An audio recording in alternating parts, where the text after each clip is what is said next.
Hey guys, welcome to another episode of Eating While Broke. I'm your host, Coline Witt, and today we have very special guest, Eddie Osuch from Neo and Associates architectural firm. Yes. Yes. Did I say it right? That was close enough. That was close enough. This is a special treat for me because Eddie and I are, I would say, friends / acquaintances, more on the acquaintances side. Eddie and I worked together previously, and every once in a while we do get questions about these Neo cups.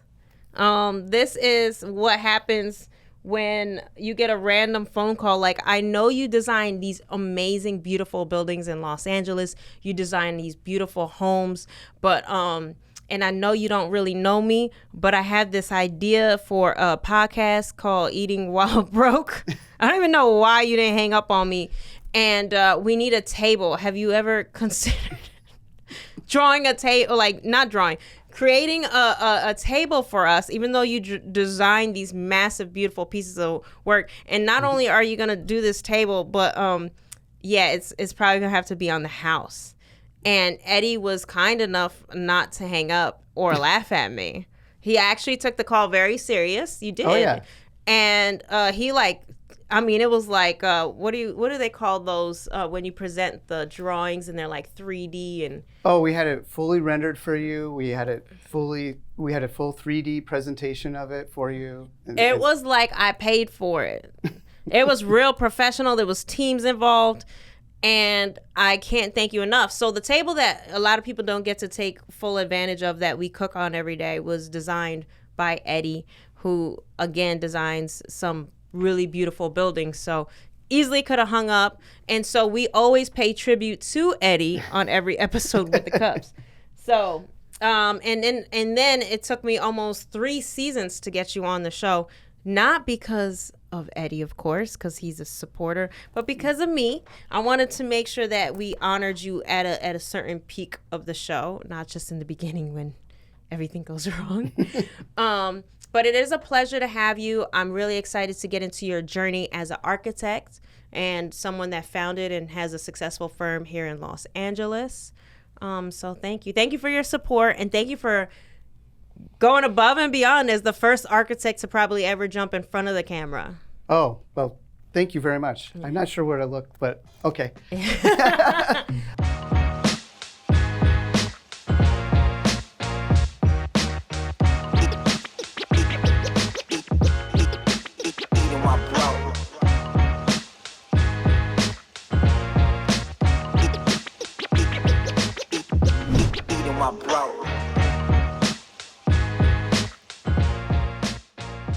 Now that you are officially in the Eating While Broke kitchen, I gotta ask, what will you be having me eat today? Well, today we're going to be having mabo tofu. And this was a dish when my wife and I, when we didn't have much, we didn't have anything really. And we had to find a way to get by. And it was a difficult time. We didn't have, like I said, we didn't have much. We couldn't go out. We couldn't enjoy, just the normal day-to-day life. So we needed to find something to sustain us. So wow. Yeah. And even though you haven't started cooking yet, this room literally smells good. Oh, good. I can only scoot it up so much. Yeah. So this looks like a lot of moving parts for, you said mabo tofu? Mabo tofu. Mabo tofu. Yeah. Okay, so what are the ingredients for this dish? Well, the base ingredients, I'm going to go across the table here. We've cut up some tofu. That's the base underneath. And we have ground pork that we had as well. And beyond that, it's a bunch of spices. There's the shallots, the ginger, and the garlic. These are all my pieces for that. There's more things in there? I have the green shallot, and the green onions. I have green onions, garlic, ginger, shallots, and this is my mix of all those things to throw in with the meat. Okay. And then what are these other sauces and stuff? So yeah, that's all the stuff that you would cut up and put together. And then on this side is we have our chicken broth, and actually there's a premix here for everyone at home. And then we have some sea salt, some white pepper, cornstarch, and then we come down with the normal oil, oyster sauce, soy sauce, and then sesame oil. And what's the clear bottle? The clear bottle. Oh, that's the rice wine. Sorry. Oh, rice wine. Yes. Okay, I absolutely hate tofu, but I feel like this is going to be the best tofu we've ever had. And I would have said it would have been the best vegan dish, but I am saved by the grace of ground pork today, right? Yes. Okay. We have ground pork. So go ahead, start cooking. Okay. Let's hope the stove is plugged in. Yes. Let's see. Okay. Which one do you have here? Okay. Did it light? Did you see a little light go on? Oh, yeah, I got it on. Perfect. All right, we have no insurance here. It's usually pretty fake. So try not to burn yourself on our stove. Okay. But take me back to what was going on between you and your wife and this. I'm guessing this was a daily meal. Yeah. Well, when I completed college, I had nothing. It was 94, and the economy was horrible. There was nothing for architects, and my wife just kept sending out resumes, hoping I would get work. Were you guys married in college or? No, we got married after. Okay, so she was like, oh, you broke, but you got a plan, so I'm gonna help you. Yeah. Yeah, and she took one for the team and married you anyway. Oh, yeah, I was definitely the diamond in the rough. I'm adding some oil here just to get this going for the dish. And yeah, she really took the leap of faith on me. Mm-hmm. Really leap of faith. I had nothing. I had didn't have the pot to pee in. Okay, so, yeah. That's beautiful. I like that. And you guys are still together. Oh, yeah. How many years later is this now? This is a tough question. See, this is where he's going to mess up the interview. We say, how long have you been married to your wife? How long have I been married? Oh, my God. I'm going to call your kids up 29. 29 years. Yes. Okay, there. 20, Woo. Yeah. Don't worry, we're going to try to edit this episode so you don't get in the doghouse. Can I put in like 28 and 27 or 31 or 30? And then you can cut in which one works. Oh, my God, no. 29 years. Shout outs to 29 years of marriage. Started from the bottom, now we here. Okay, so you leave college. Your wife is submitting resumes so you could get a job? Yeah. Wow, and now you own your own firm. This is amazing. Okay, so what happened? You got a job? Did she actually help you get one? Yes, she did. She actually, I had to go off for a trip back to my family, and she decided while I was gone that she actually sent out 120 resumes, and this is back when you actually had to type them all up. Mm-hmm. Yeah, that's hilarious. They were all individual. I only got. Oh, you mean she wasn't like making copies? No. Oh my gosh, she wasn't just like editing the names in the first sentence. No. Oh my gosh, this is a real. You know what? I low key thought only like people in the hood kind of did this. I'm like, why can't men do resumes? But now you are proving that it's just a male. Maybe a lot of males don't do resumes. Yeah. So the next thing is when you throw this in. No, she sent them all out, and I finally got like 3 interviews out of it. So in here is my garlic. You can touch it. I'm not gonna. Oh, you're not gonna freak out? I'm not gonna freak out. Okay, just be careful with the pork. Okay, yeah. I got gloves for that for you. Okay. All right, so you're sautéing the garlic in the different vegetables for seasoning, like the onions and all that. Yeah. Okay. So she sends out the resumes while you're out of town. Yeah, and then I came back and I had 3 interviews, and out of 100, and it was 100. She'll correct me later. It's like 130 resumes that she sent out. We got 3 people responded, and out of those, I got 1 job offer. Wow. Yeah. So it was tough for architects, for real. Yeah, it was really bad. Okay. So I think I'm supposed to add. Now I'm supposed to go ahead and add the. I just want to share with you guys a little behind the scenes. This just a testament to his wife and his family. 2 of your children showed up here. Your wife had labeled this. This is how this is the type of woman you guys want right here. She was like, look, I'm going to make sure you don't feed Coline a terrible meal. So she like added all these Post-its so you don't mess it up. Oh, okay. I love it. All right, so you get the job. Then what happens? You can just put it right here for now. Okay. Okay. Here's a napkin. Thank you. And so I get the job, and it still wasn't paying that much. I was still barely getting by, but it was enough for us to get out and get into a small apartment, and then she always had the better job at the beginning. Okay. So she had a job while she was doing the resumes, or was she get a job right after you got a job? No, actually she already had a job. Okay, so, your wife is looking like a superhero right now. Yeah. You're to go home with some flowers for her today. Okay. So you get the job. What's the experience looking like? How did you like working this job? Oh, it was the very first one. It was the best part actually was coming home to my wife, and then but it worked, and still wasn't getting paid that much. We were still just struggling. In a relationship, when you're starting out, you don't really have anything, and things like what was it for 1 year? Here, you can use one of those wooden ones. Yeah, I need something to break into this. You're struggling over here. Yeah. This is a little too hard. Ooh. Jesus. There's a little too frozen. You could pull that out. Ooh. And just. Yeah, maybe we need to take. Yeah, because we're only cooking for 2. So go on. Just let me break. I'm almost there. Okay. I just need to coordinate myself here. Okay. There we go. Should have left that in the refrigerator last night. But, okay. So,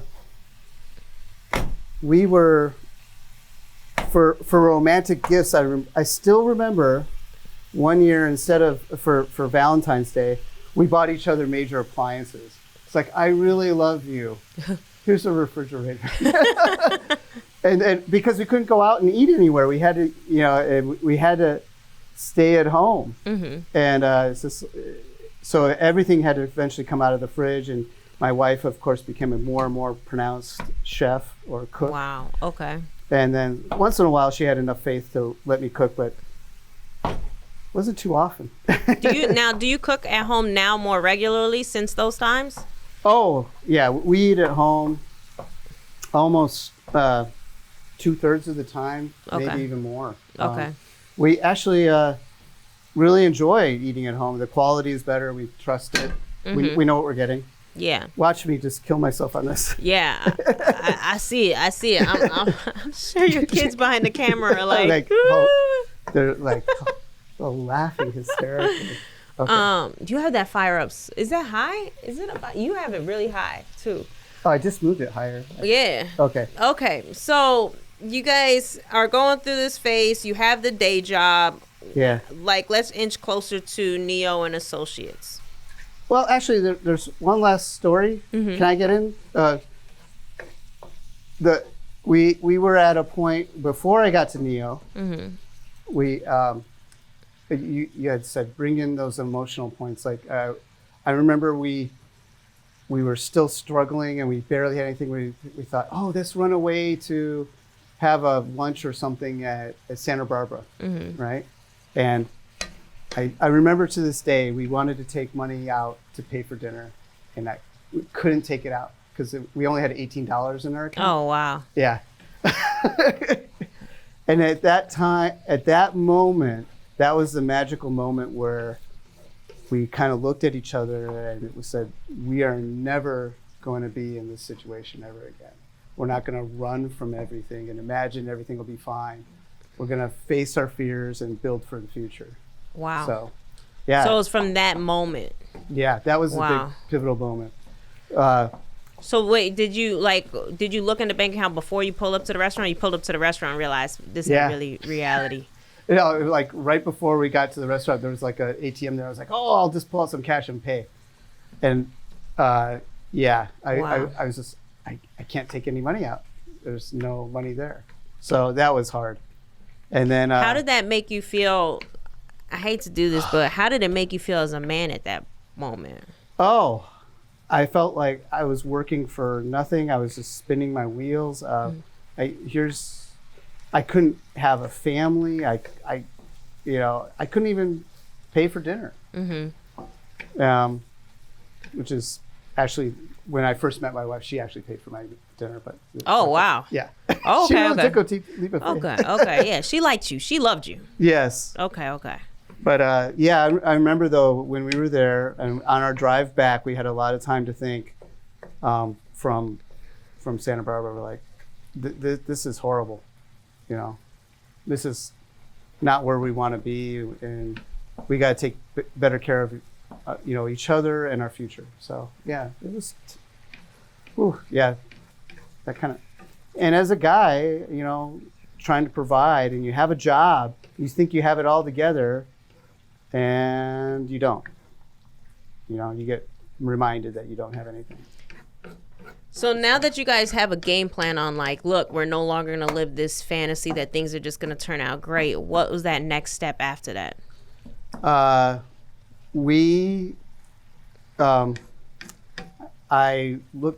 found this guy that was dealing in, his name was, it doesn't matter right now, but he would show you how to get a house, like no money down, that kind of thing. And I was really trying to figure out how to get a house, How do you get a house? Like, I'm broke, but let's go and shoot for the stars. Okay. So, we came back and I was just like, honey, we well, actually, she gave me the ultimatum. She said, I said, I want a family. And she said, we don't have a house. And I'm like, okay, well, she's giving me the path forward here. That's for sure. Yeah. Okay, I need a little bit. This is actually starting to cook now. This is good. Yeah. This is a good thing. Need just a little pinch of salt. Okay, and then a little bit of white pepper. Number one. I've never seen white pepper before. Is there a reason why white pepper is used instead of black? It has a totally different flavor. Really? Can I see it? Yeah.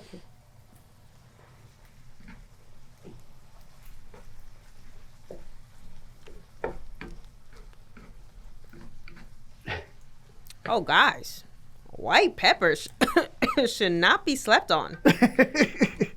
It's like, it almost tastes like garlic, pepper, salt, garlic powder and salt almost mixed together. Yeah, it does. That's a good. It's by far, I'm going to start looking at white pepper definitely in the future. So, okay. Yeah. Shout outs to white pepper. All right. So you're on mission. I want a family. She says, that's okay. We just need to not have them in a tent. Got it. Yes. All right. Yeah. So you start going on the hunt for homes and you bump into someone that says you can get a house. You can, there's all these different ways to find this. And then I ended up finding a duplex. Okay. Yeah. And I still live in it today. Okay. Yeah. So I was like, well, I can't afford to pay for it. I need someone else to help me. Watch out! You got a mic right there. It's okay. So you got a duplex. You got an investment property, and this was in California. Yeah. Shout outs to you. Okay. Yeah. So you get the duplex with no money down, or? Yeah. It was kind of we begged, borrowed, and stealed. Okay. Well, we asked some relatives. They helped us out. There's different financing available. We scrounged what little savings we had, and we had enough to get in. And then, fortunately, the rents on the place were due like right away, and then we also got an additional loan for some, fixing it up and stuff a little bit. Oh, you guys didn't move into it right away? We did. We actually lived, and that comes to the next, I guess, down tough spot is I remember when we were now we had a house, but we still had nothing. We literally sat on boxes. That was it. And then again, that's where we found out that the refrigerator is the most important room of the house.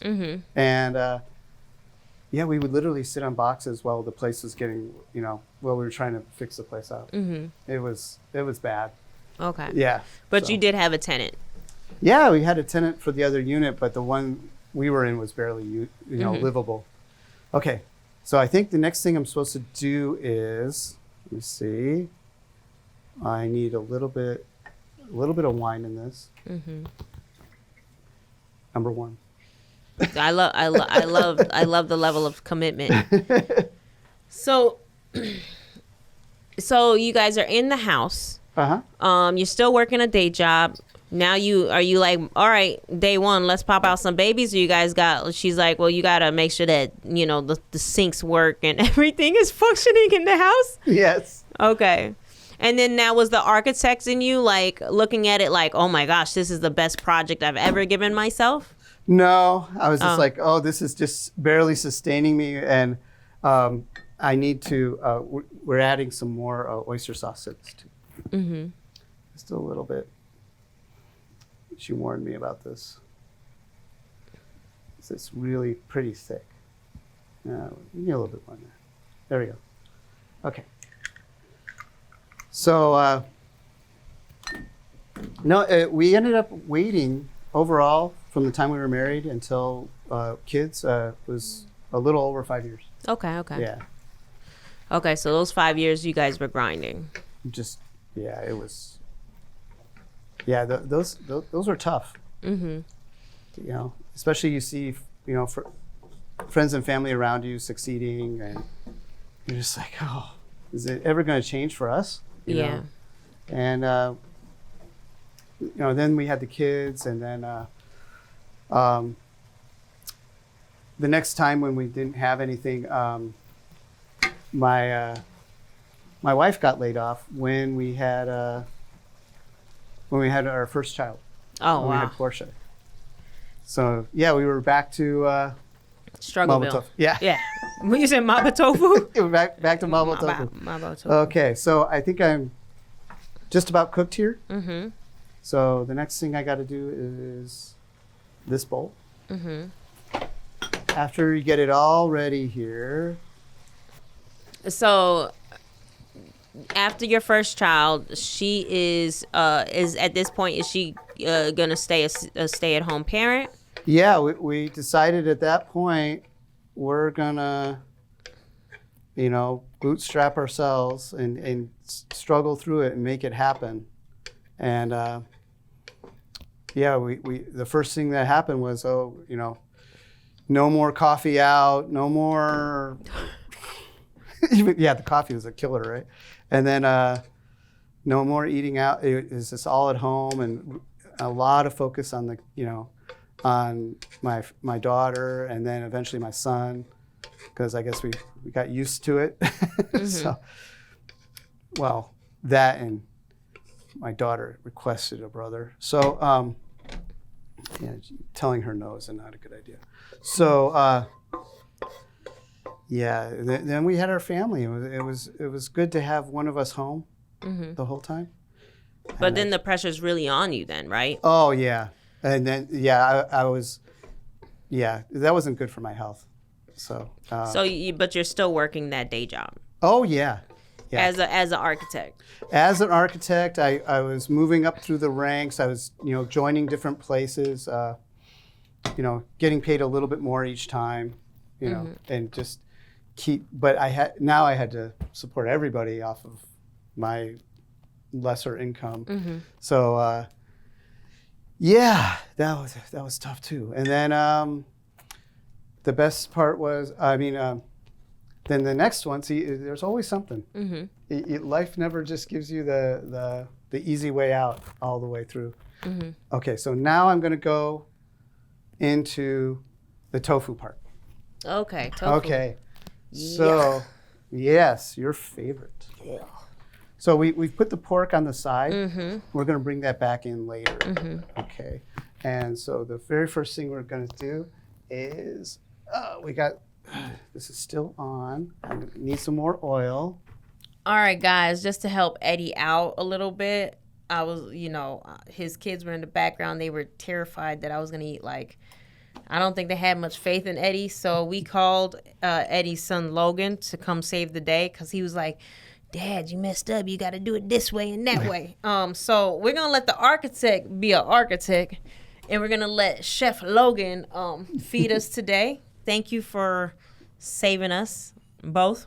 Yay. Yeah. All right. Thank you, Logan. All right. All right, Eddie. So now you are man of the house. The superhero wife is at home taking care of these 2 babies. The pressure is on you. Mm-hmm. What's going on? What's the next play? Well, actually, for those next few years when they were growing up, it was she was taking them everywhere and taking care of them, and I was doing very long hours, and I was working at places that I think didn't really appreciate me, and I was actually kind of missing out on home life and stuff like that. And the next big stage actually happened in 2008 when I got laid off. And now my wife says, okay, I'll go out and get a job. You stay with the kids, but I want you... And then, she said, I want you to kind of chase your dream and be happy again. And that's when I started Neo. Okay. Yeah. And it was a big leap of faith again, but she really believed in me, and I started believing in me myself. How old are the kids at the time when you become an entrepreneur, stay-at-home dad?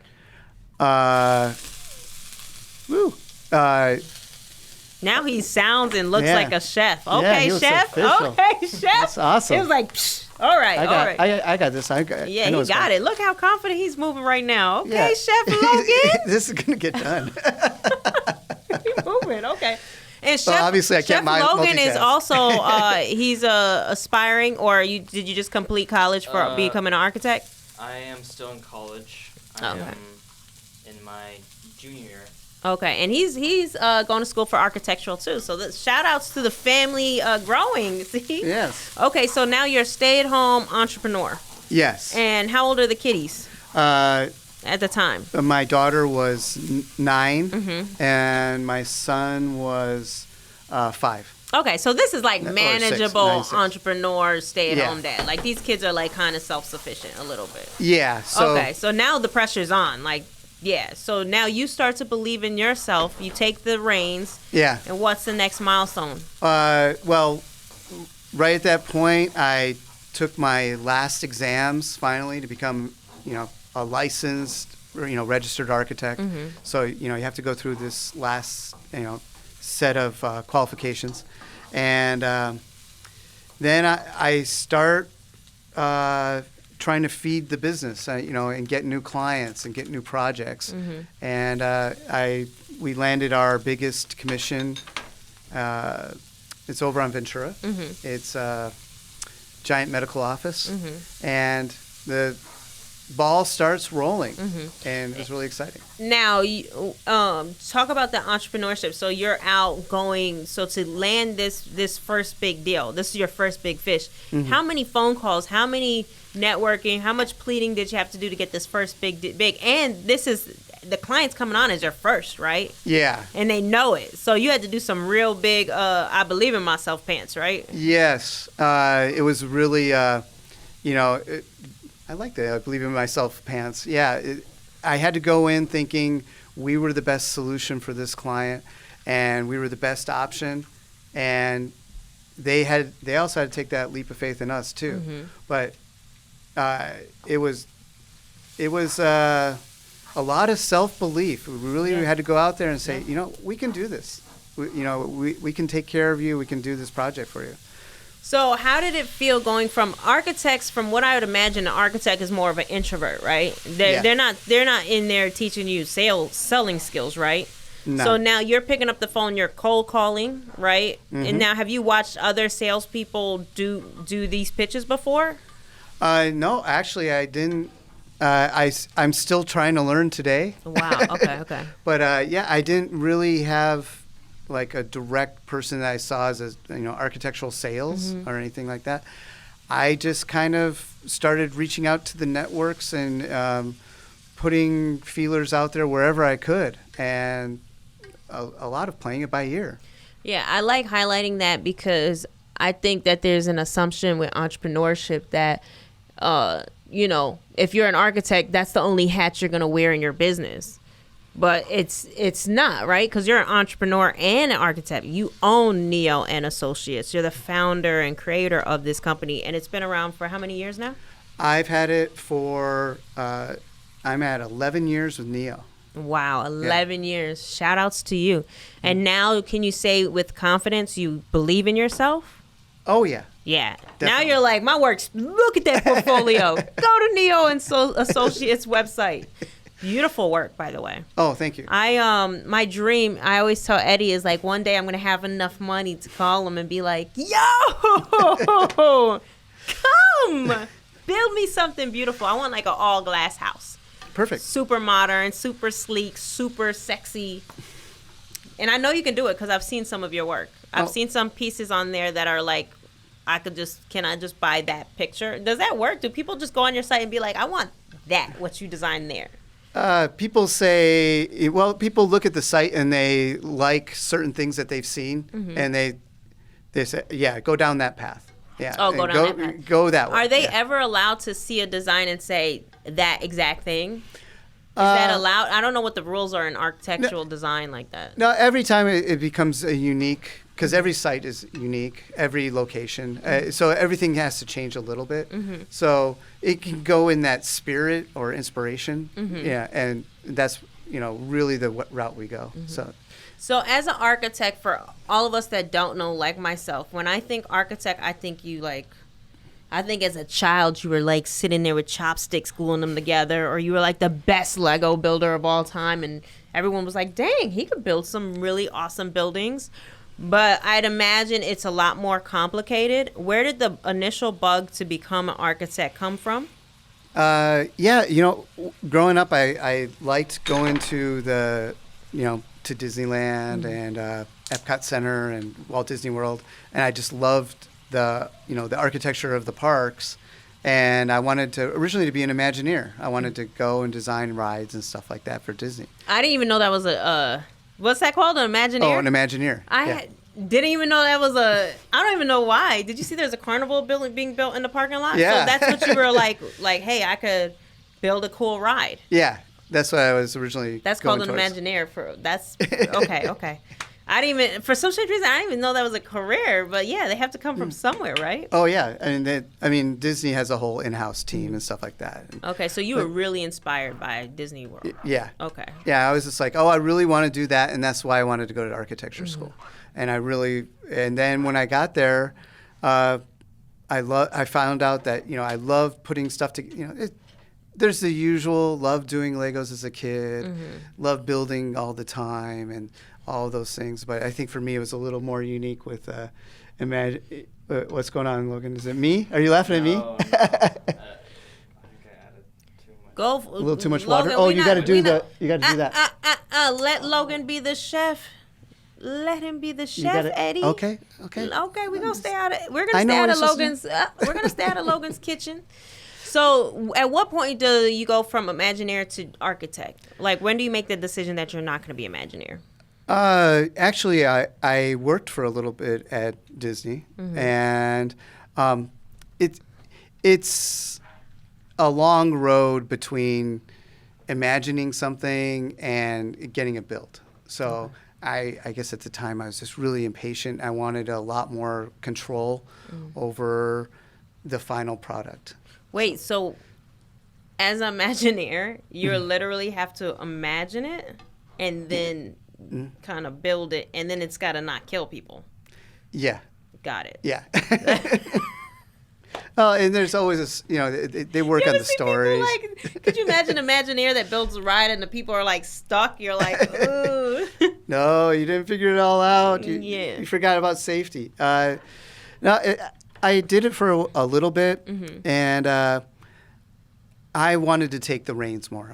You had said take the reins, and I I found that I'm happiest when I'm calling the shots. You know, even with a client that has specific needs and stuff, they're still coming to me for, you know, my inspiration and my, you know, design skill. So, but with the Imagineer, is that just the nature of that industry that you don't get to call the shots? Is it like the what is it, like the Disney parks or the Six Flags that say this is what we're looking for? Yeah, it's there's a lot more hierarchy. There's a lot more planning involved.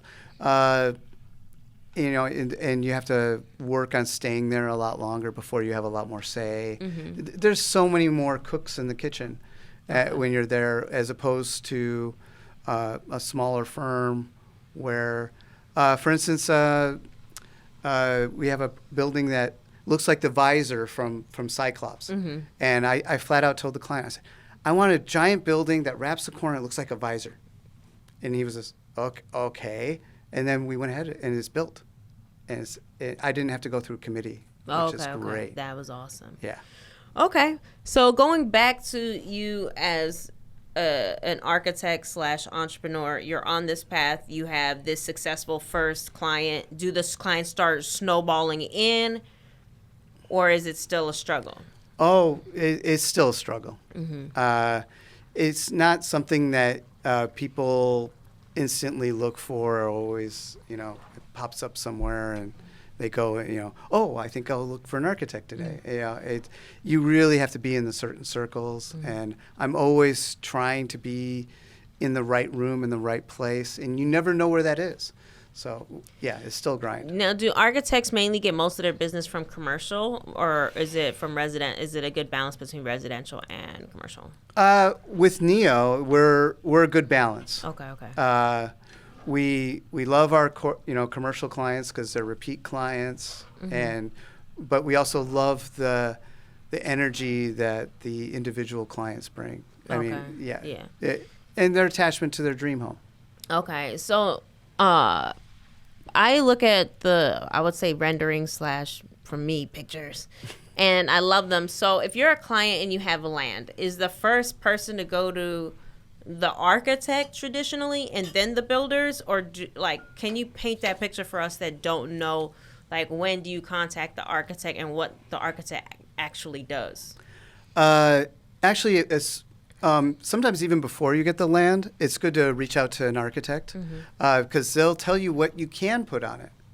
You don't want to buy a piece of land and then find out, oh, I can only put a 1,500 square foot mini house on it.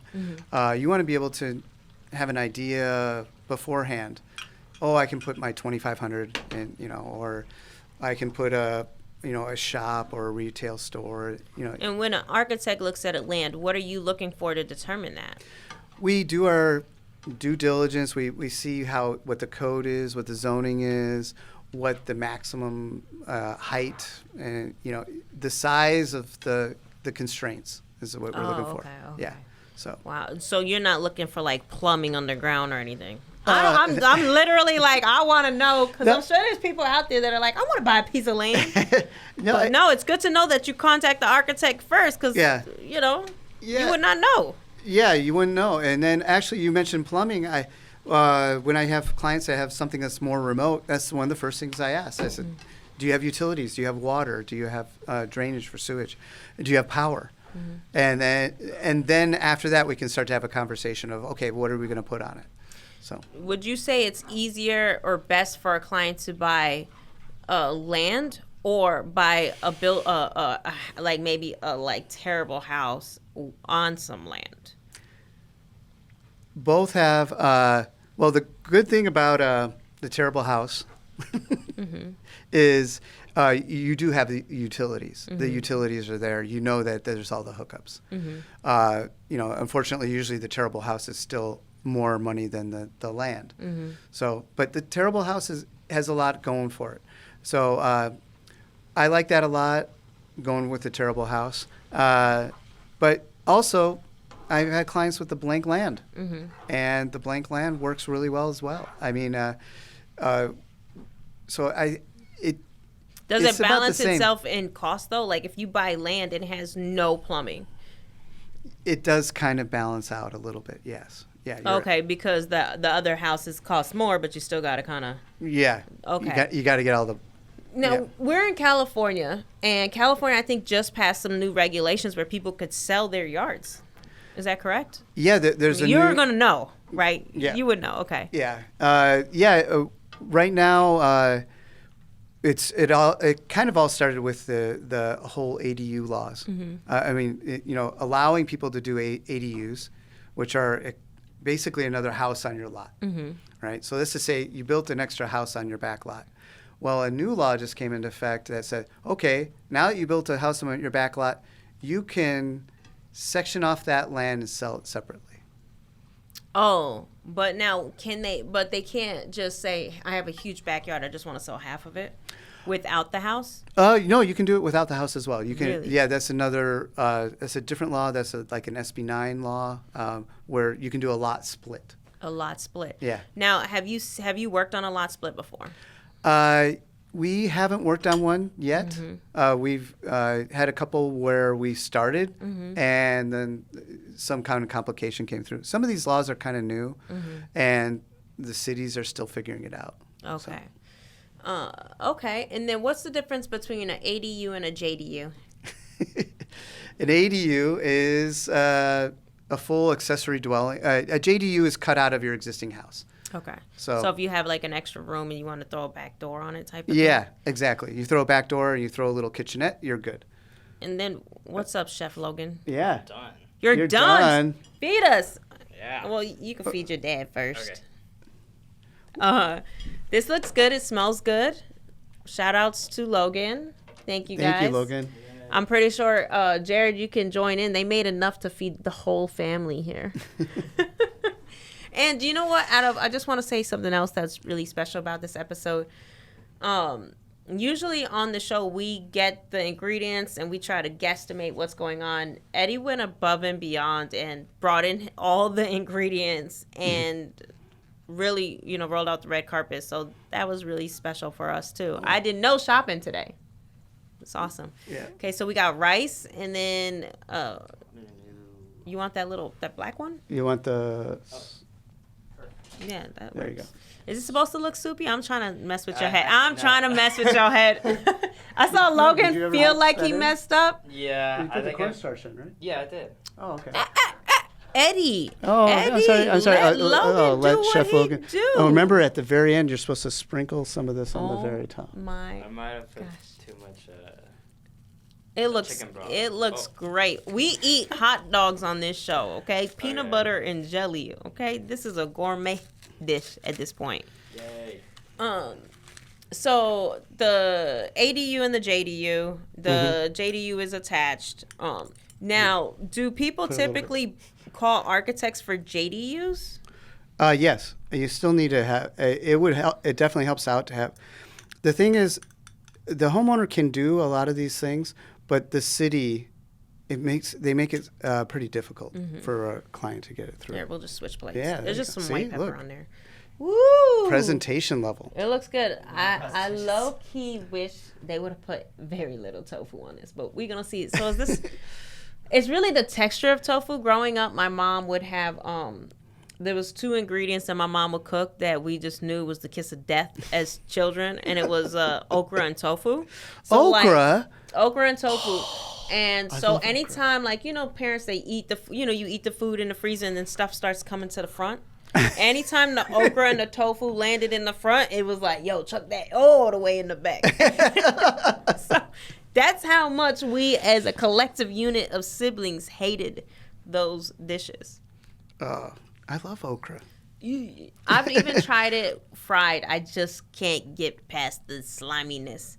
Well, we chose a more stiff, type of. It looks Tofu, good. We're yeah. only tasting it, Logan. Yeah. Yeah. Thank you so much. Shout out to Logan for coming through. Yay. Do you want to make yourself? Well, we don't have plates, but afterwards, Logan will. Yeah. Thank you. Yeah. Okay. Let's try this beautiful dish. Shout out to your son, Chef Logan. Yeah. I saw you trying to question him and put him under pressure. He was talking about how the sauce got saucy. You know, messing with poor Logan. So is Logan, do you know if Logan's going to join the firm? You're going to have to recruit him? I'll have to recruit him. I'll All right, have to convince him. Let's try this. Okay, all right. I have a little bit of tofu on here, guys. Some pork. Here we go.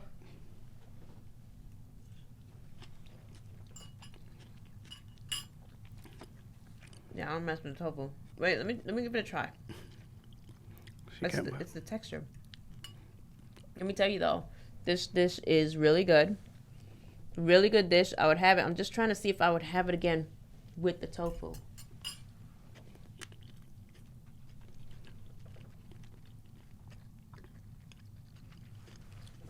Pork covers it up a lot. I'm not gonna lie. I think I would do it with the tofu. Oh, wow. Yeah, Logan did a really. Wow. I'm not giving you no credit on this. That's okay. I can't do it. Logan came in. Save the day. I saw him come in here. He was like, "Dad, you forgot this. You got to do this first." I said, "Yeah, this is so good. I gotta take another bite. It is good." And look, I got the tofu on the end. Ah.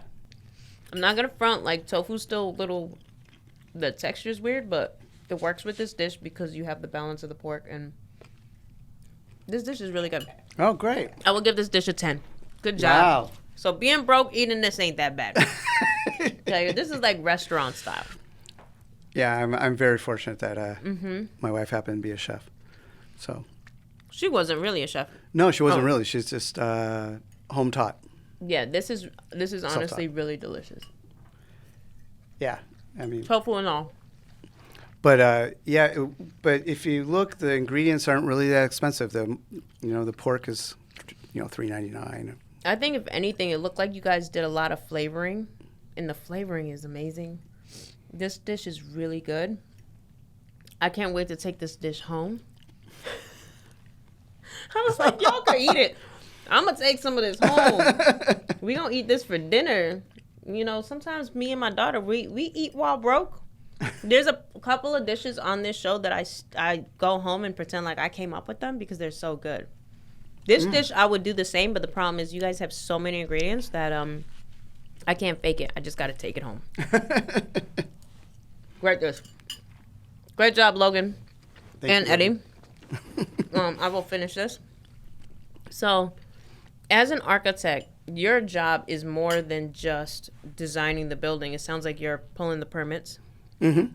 Can you tell me a little bit more of what an architect actually does? Yeah. Well, starting from the beginning, we really listen to the client, what they're looking for. That's the first thing we do is listen, and we realize what the end goal is. Our firm, we work back and forth with the client and honing that vision to the final, what do I want to say, presentation, or what everybody agrees upon that we're going to do, and then we take that to the building department. And every city has one. You got to show up and show them what you're going to do. And a lot of times there's planning, which is approving what you do, like how big and what color. And then there's building and safety. It's like, how are you going to build it? Is it going to be a safe building to be in? But we take it through there. Do you need contractors to do that part? Or do you, as an architect, you can handle all that by yourself? No, we handle all of that. We get it. We get the building all the way to that magical moment, the ready to issue. So we go back and forth. We get approvals from all these different departments, and then finally it's ready to issue. At which point, the contractor can pull the permit, and they can start construction. Wow. Yeah. So when you gave us this table, it was cool because we literally just took what you gave and said, "Yeah, build here." This. It was pretty awesome. I'm like, oh, okay, that's different. Yeah, you just. I mean, I hate to use the table as an example, but remember, we don't know. Okay. No, even with the table, what we did is we built the whole thing in 3D. We showed you, and you actually came back with some comments. I can recall, like, it needs to be more eating while broke. It needs to be more of the logo. Can you bring in, some more items? And then when we were doing it, the vision came to do all the, all the forks. Yeah, at the forks, which by the way were like hand put on, and we had to like saw the little bottoms of the forks. And I have pictures of people in my garage adding each fork. Because I had got the table and I was like, "You're missing the forks." Yeah, you can't have the forks. It's not an eating table without the forks. So, you did an incredible job. Yeah, and you're right. I did go a little back and forth for someone that wasn't paying. Yeah. Were you guys like, "Oh my gosh"? No, when you came to me with this whole idea for this show, Coline, I was just like, this is a great opportunity for Neo to be a part of this. And oh, you're serious? Yes. Oh. I just remember you being really nice. I'm like, okay. No, it was a great opportunity, and you had this clear vision of where you wanted it to go, and it was easy to believe in you. So thank you. And it was something exciting for us. It was like, oh, we could get something that people will see and enjoy. So. And the best part of this story is, I mean, it sounds great that you believed in me, but at the time it was just an idea. This is before I got my deal with the Black Effect and got distribution, like national distribution. So if you would have built the table and it would have been stuck in my garage, would you been mad or disappointed? I'm genuinely curious. Would you have been like, never again will I believe in her? Like, what would it have felt like if it didn't work out and you put in that work? That was never an option. Oh, okay, good. Because when I saw that, I definitely. To be honest, you're trying to lead me down a path of something I never thought. It was never something that occurred to me. I always knew it would go somewhere. Thank you so much. So going back to I love real estate. I love it. I don't know why I'm not a real estate agent, because I'm one of those creepers that love to like, oh, there's an open house. I know my ass is broke and can't afford a $1.2 million house in West Hills, but let's walk and imagine what life would be like here. I do that all the time. Or like in my neighborhood, we have all these lots that are like 2-acre lots. In North Hills, they have really massive lots, and it's actually zoned agriculture. So you'll see like pigs and goats in people's backyards, horses, and a lot of I guess there was a new ADU initiative. So a lot of the people that own these huge lots built beautiful homes on the back. Right. But one of these neighbors, they ain't do nothing, and I'm about to door knock and be like, sell me that backyard. But some people have theories that if you buy, like, say, someone's yard or what have you, it needs to have another entrance in. Like, do you know the rules in regards to that? Yeah, with the when you subdivide a lot like that, however you decide to go through, you do have to have some front access. There has to be some kind of easement in order to get your car in and out. Okay. And so that is part of it. So essentially you end up looking, it looks like a little flag. Yeah. You always have the flagpole that goes out to the street. So that always happens. So like on the properties that we have, and I was telling my girlfriend, because I've been trying to convince my friends, hey, you got a yard? You want to sell it to me? They be like, girl, we thought about it. I'm like, well, what's holding you back? The white people, they use credit. Black people be like, we got to save up all this money. I'm like, white people don't save up all that. They use a balance of credit. Oh, yeah. It's always other people's money. Yeah, it's other people's money. Yeah. I was telling that, and then she was like, well, I don't know about my credit. I said, girl, don't worry. I got like a 900. I'll bless you with some of my credit. So I love financial literacy because I've learned all the tricks, and I like talk to my homies exactly like this. Oh, I'm like, what's holding back your credit? I maxed out my credit cards. Don't worry, I could boost you $150. I'll put you on one of these $20,000-$30,000 credit cards and shoot it right up. I believe in blessing people with credit. Oh, I think that you should do that. I think that's one of the responsibilities you have is to look out for, Yeah. I bless a lot of people. Let's just say in my home, I have like 7 or 8 different people's credit cards. I never give them the credit card. Oh, I sign them onto I add them, just so you guys know, a real cool cheat hack to building your credit. I'm not talking about if you are a person that does not pay your credit card bills or your bills. There's nothing I can do to help you there. But if, say, you've maxed out your credit cards, that does affect your debt to income ratio. That does affect your score. So in those cases, you can go to someone that does have high credit and say, look, do you have a high limit card that you don't abuse, which most people that have good credit don't abuse their cards. And you just ask if they'll add you. They can hold on to the card and your credit score will go up. And there is no risk on the card holder because you're not gonna destroy my credit. So yes, if you go at home to my house, there's like 9 of my homies and I offer it to anybody. But of course, you got to go through a whole lecture on financial literacy and why the heck you was buying, coffee at Starbucks or whatever, or a nice fit on that credit card that you couldn't afford. I will lecture you till you don't want my help anymore. But we gonna get to the bottom of it. But yes, I have been thinking about purchasing properties, and I always wonder, like, what's the first step? I know when I was on the phone with my accountant, I don't know if you guys ever ended up working together, but he was looking for properties, and he wanted to hire you to come and look at the properties. Oh yeah, now I briefly remember. Yeah. He came to me. He wasn't really going forward on it. We started looking at the property and started seeing there was possibilities to add more units or to, ADU, JD, just add a lot of income to the property. So, but I guess he hadn't moved forward on it. So okay, yeah. But that is the proper protocol when you go. The first person is the architect, not the contractor. No, the contractor. They know what they can build. They say, oh, yeah. And, if you come to them and say, how am I going to improve this? Well, I need to, the next thing they're going to see is I need to see a set of plans. Oh, okay. And then even with us, if we get it to a certain level, the next thing they say, oh, we need to see the structural plans.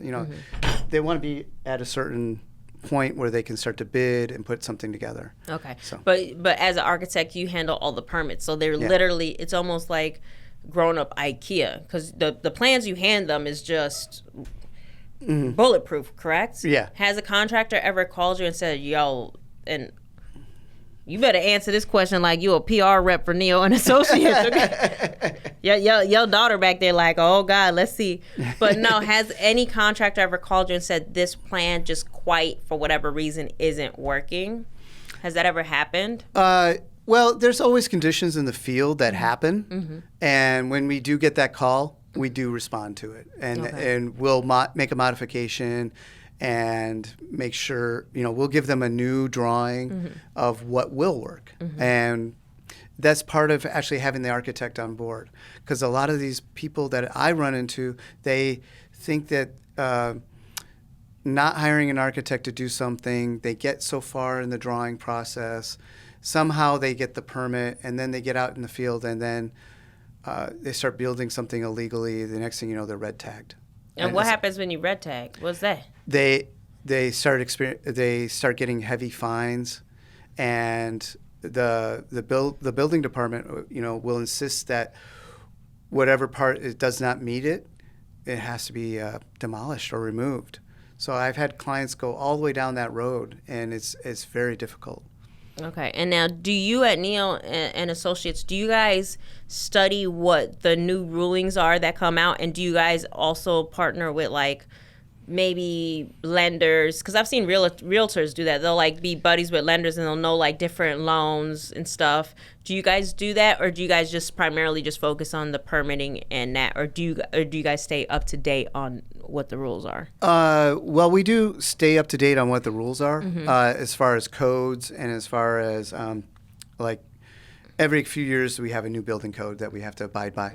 So we abide, we follow that, we use that, and then as the next part where you say about the lenders, I mean, that's a new avenue for us. We've never really teamed up with lenders before. It's usually, it seems like a lot of the time what happens is a client needs drawings first, and then they go to the lender. That happens a lot. Oh, they don't. Oh, I didn't know that. I Yeah. thought you buy the land. Mhm. Like, say I buy someone's yard. Someone gonna do it.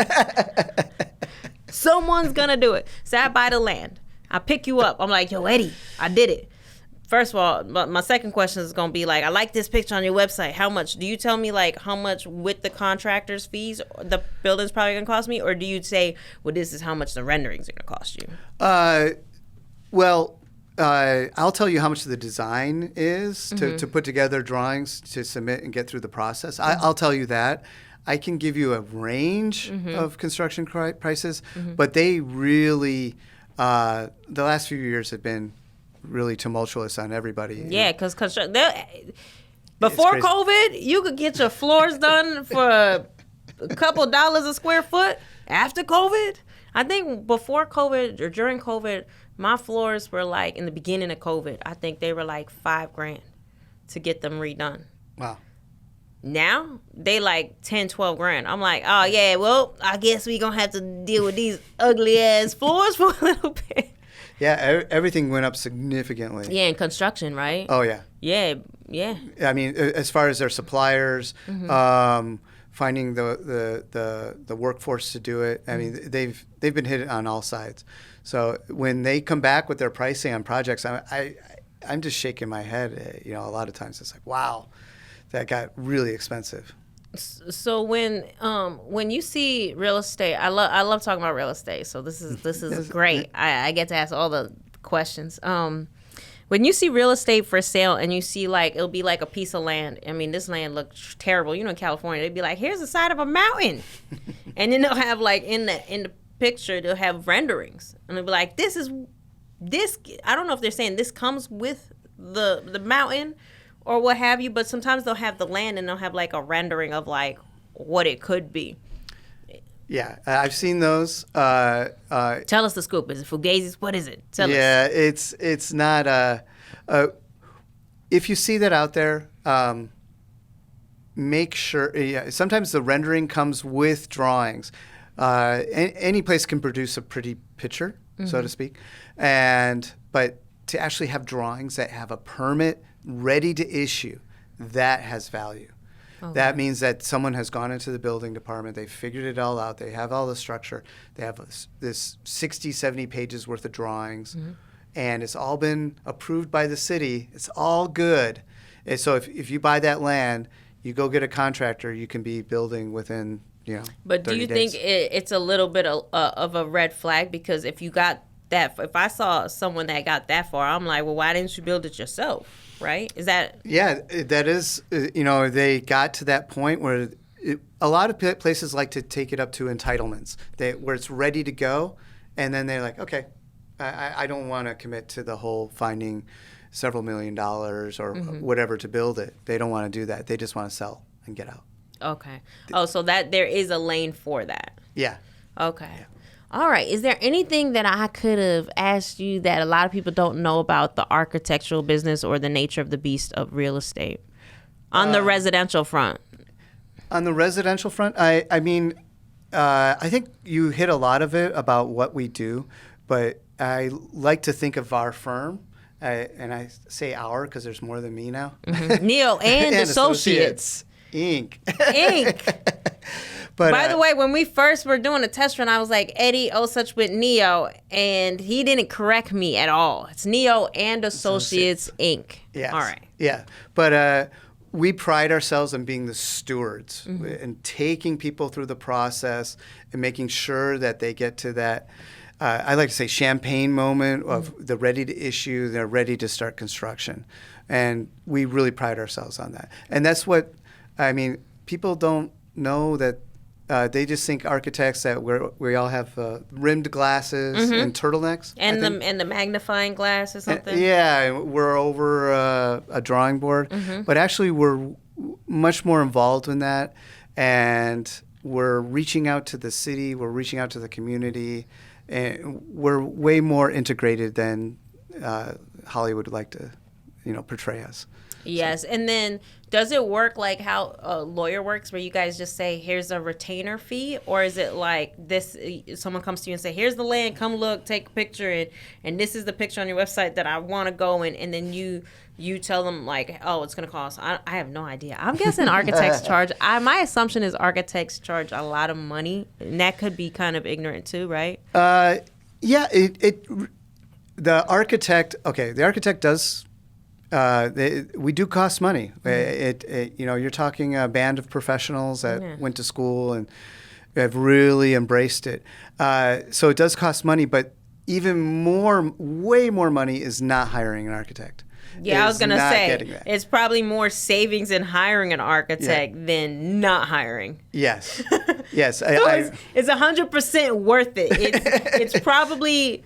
you're going to see the savings at the back end, I would assume, right? Yeah, and even sometimes during and through, because now you have a consultant, you have somebody on board that's been through the process and can advise you what to expect next. Okay. So there is a big value there. And when you said before, like, it really depends on different projects. If you come to me and say, Eddie, I need an ADU here, I can usually get within a ballpark number with you pretty quick. Whereas I have a piece of blank land, I'm like, well, let's evaluate it, let's do a feasibility, let's see what really can be done, and let's do that first, and that would be like on a retainer or something like that. Now, has anyone ever asked you random question, has anyone ever asked you to design like a backyard? Do architects do that? Like, you ever see those backyards where it's like almost like hotel standard? Have you guys ever gotten that? Or is that the right thing architects do too? No, I think it's great to hire an architect to do that. Actually, if you go to the website and under the home part, the residential, and go to one called California ADU, and on there you'll see it's a backyard. We did the pool, we did the giant surrounding deck, and then it all attaches to the ADU. So it's this grand vision. Wow. So yeah, it does help to have an architect to put all that together. Oh, with the backyard included. Yeah, and just do the whole thing. Yeah. Wow. Actually, that particular client, he was talking to someone during COVID, and he was on FaceTime, and his brother said, "Dude, you're supposed to be on lockdown. You can't go anywhere." And he's like, "What resort are you at?" And he's like, "I'm in my backyard." Wow. Yeah. So yeah, I believe it. I've seen your work. I believe anything that you guys design is absolutely fabulous. Oh, thank you. Even the commercial buildings. You would be surprised, because you think about dental offices or what, these commercial buildings, but even a commercial building, your commercial buildings look great. Oh, thank you. Yeah. On the outside and the inside. Yes. Outside and inside. All right. Well, thank you so much for feeding me on another episode of Eating While Broke, guys. If you have any questions on real estate, architectural, please feel free to reach out to Neo and Associates. Eddie is very sweet and kind, and I can honestly imagine that if the leader of the team is like this, then I'm pretty sure there is no question or no discrimination on whether you're new or don't have money or do have money, where it's not an open place where they're going to be able to find that answer for you and solution for you. Oh, yeah, definitely. You could tell they built a table for us, okay? So they're definitely open-minded, so definitely reach out to Neo and Associates, Inc. Yes. Yes, thank you. Should I just say the WW? Yeah, and you could tell us where to follow you and keep up with you on Instagram and all your socials. Oh, thank you. Wow. And say it into that camera. That camera. Yeah. Yes, you can find me and my team at www.neo-inc. It's neo-inc.com. And you can also find us on Instagram at NeoInc, NeoInc. And I'm on LinkedIn under Edward Osuch. And all of those should be linking together. Yes. And this dish is amazing. We will contact the super mom to get the actual recipe, and maybe we could post it at the end of the video. Oh, great. That'd be fantastic. Right. Thank you, guys. Peace out. Thanks.